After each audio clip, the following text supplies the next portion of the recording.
Buenas tardes, buenos días. Estamos ya en la 12ª sesión del desasimiento o condición humana suprema.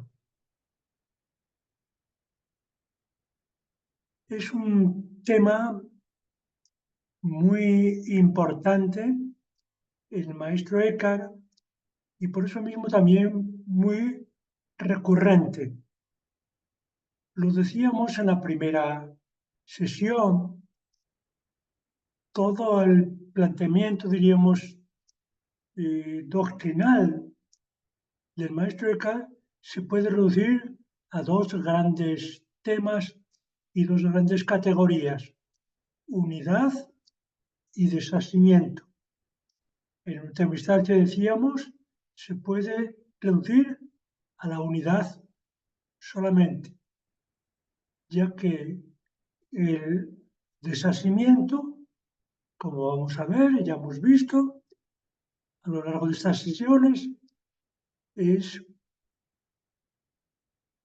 un medio para lograr esa unidad, aunque es un medio, diríamos, que supone en su realización, supone una plenitud tal que, de hecho, para el maestro Eckhart, el desasimiento llega a ser, o más que llegar a ser, sí, supone la misma unidad.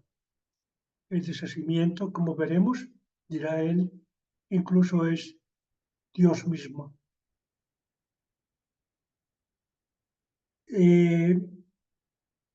Aunque la expresión, el concepto en sí, desasimiento, tiene esa connotación negativa, supone haberse asido, asirse a las cosas, asirse a todo lo que puede suponer seguridad, bien, riqueza, logro, posesión.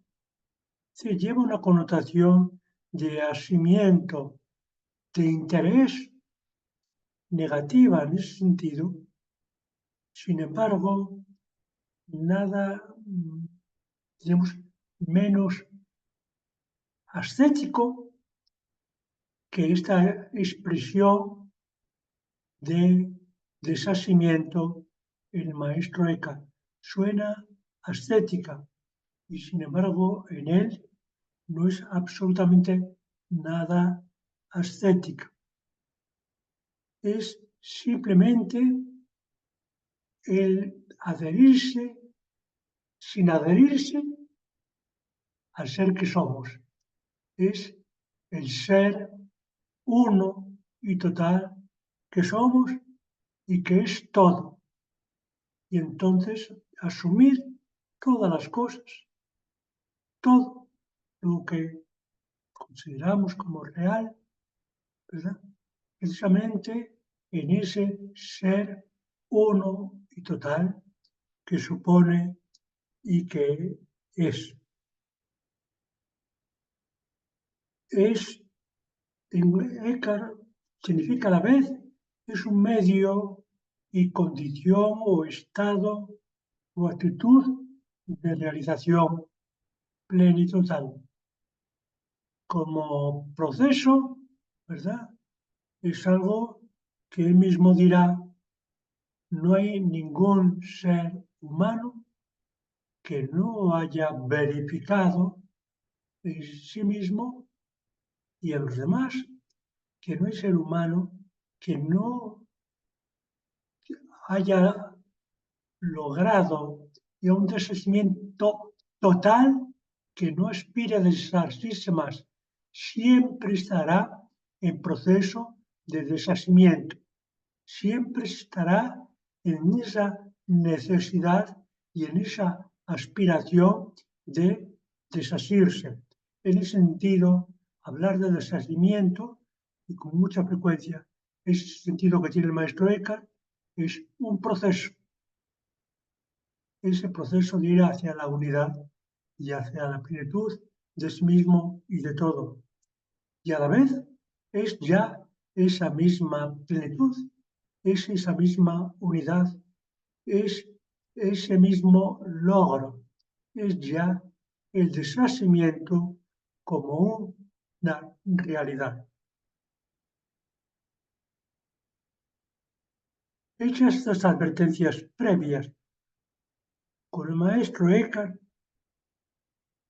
vemos que el deshacimiento es, para él es la virtud, como él dice, la virtud suprema, la cualidad suprema, el valor supremo, gracias a la cual, en su expresión teológica, llegamos a ser, por la gracia, lo que Dios mismo es ya por su naturaleza. O sea, es llegar, gracias a esa virtud suprema, es llegar a ser el ser que somos. Y esa virtud, lograda de una manera también plena y total, es la expresión de ese ser, repito, que ya somos y que es todo. El desvanecimiento, pues, implica esa realización total, proceso y realización. Proceso hacia el ser pleno y ese ser uno, único, pleno y total. En ese sentido, él comienza retóricamente su tratado, su breve tratado de el deshacimiento, diciendo que ha estudiado muchos autores, paganos y cristianos, por supuesto, ha estudiado las Sagradas Escrituras y no ha encontrado ninguna virtud superior a esta. Ni el amor, ni la humildad, ni la misericordia, ejemplo, para él son superiores. Al contrario, el deshacimiento es precisamente en el sentido, literalmente, la virtud superior a todas y suprema. El argumento que da fundamentalmente para mostrar su superioridad con respecto al amor, la humildad, la misericordia, es que estas tres virtudes, de una manera o de otra, implican la relación de los otros seres humanos con las cosas, sobre todo con los otros, con el otro, con Dios. Mientras que el deshacimiento no supone relación de los otros con lo otro, con Dios. En sí mismo es ser pleno, total, por lo tanto, en el cual es ausente, le es carente toda relación. En ese sentido, y muy en su lenguaje, él relaciona muy estrechamente deshacimiento con la nada. Dice esa expresión, toca tan de cerca el deshacimiento, la nada, que no puede haber cosa alguna entre el deshacimiento perfecto y la nada. El deshacimiento supone y es en su logro pleno y total esa plenitud de ser, por lo tanto la superación de toda condición, actitud, realización parciales, mediacionales, que en ese sentido serían algo. En realidad, el deshacimiento es un logro tan total, es todo el ser, que entonces no es nada que podamos decir que es algo. Por eso él también dirá que el deshacimiento Y la persona en esa actitud de plenitud no quiere ser esto o lo otro, esto o aquello, lo mismo que dirá reiteradamente de Dios. La expresión del ser por excelencia, el uno único y total, que lo único que es. Y en ese sentimiento, lo único que quiere y busca el deshacimiento es el ser, pero nunca el ser esto o aquello, el ser limitado. Esta suprema, esta virtud, esta realización, que de hecho podríamos decir que es divina, en el sentido no que sea sobrenatural, es una realización humana y plenamente humana. Podríamos decir que es divina porque es la virtud, la condición, la cualidad, él dirá por excelencia, del propio Dios. Si algo caracteriza a Dios, además de ser uno, de ser la unidad y por tanto la totalidad, es la de ser desasido, la de tener siempre un desasimiento, como él dirá, inmóvil, tan realizado, tan logrado, tan pleno, que no hay en él aspiración, movimiento hacia otro, hacia lo otro, hacia algo de ser, hacia algún tipo de ser. Es el desasimiento inmóvil en ese sentido. Y él dirá incluso que así como Dios debe ser a la unidad por ser uno, Dios es Dios por ser el desasimiento inmóvil,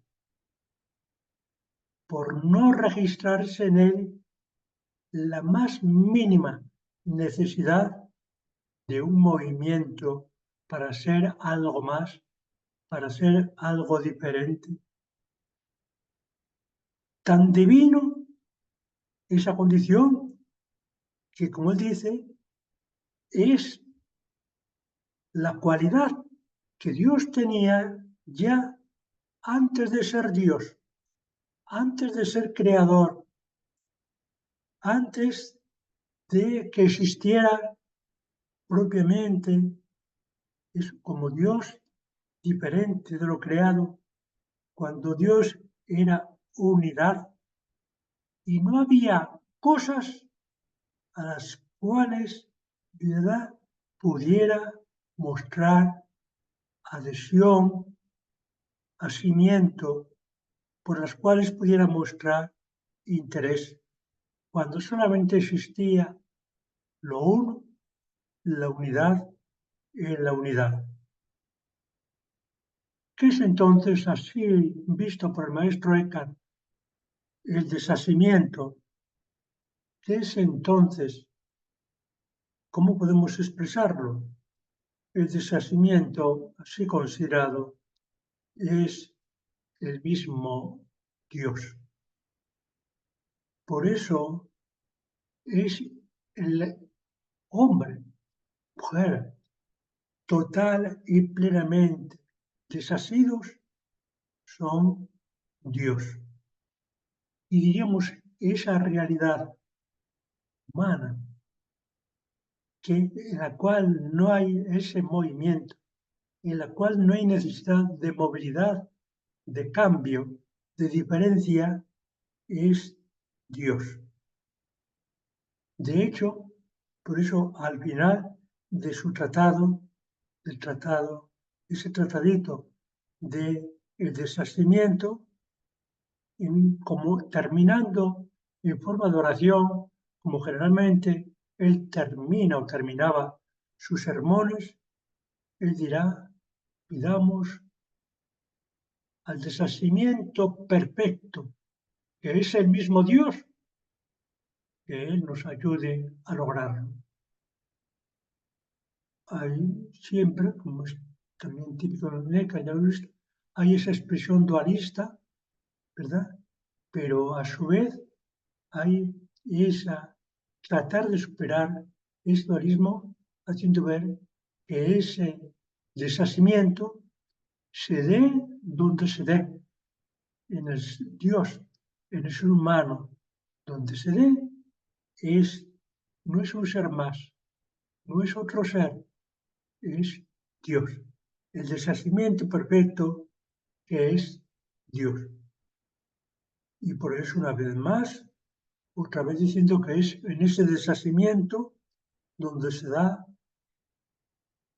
la bienaventuranza, la beatitud, la santidad, donde de verdad Dios se engendra, igual a sí mismo en nosotros, y todo es y somos Dios en ese sentido sin ninguna diferencia, ninguna diferenciación. Es también en expresión sutil, ¿verdad? Esa realización en la cual realmente no hay ni conocimiento, no hay verdaderamente luz, no hay verdaderamente incluso amor, porque, como él dice, es una actitud, es una condición, es un estado donde carente de amor por el propio amor, por esa recepción plena en el amor, carente de luz por la propia oscuridad que da esa luz total o que es esa luz total y carente verdaderamente de, digamos así, de todo lo que se pueda calificar de algo. Subrayando esto, él en un momento se pregunta si una persona desasida en verdad puede orar, puede rezar y coherente con su planteamiento responderá, una persona en pleno y total deshacimiento no puede rezar y no reza porque no es diferente de Dios. El rezar, el orar, supondría dualidad, supondría ser en nosotros, un ser en Dios, ser nosotros más carente, un ser en Dios pleno, y supondría ese rezar. Y la persona desasida, el ser humano desasido, es tan pleno y total que entonces no necesita rezar ni orar, y de hecho ni reza ni ora. Es uno total, realizado y libre.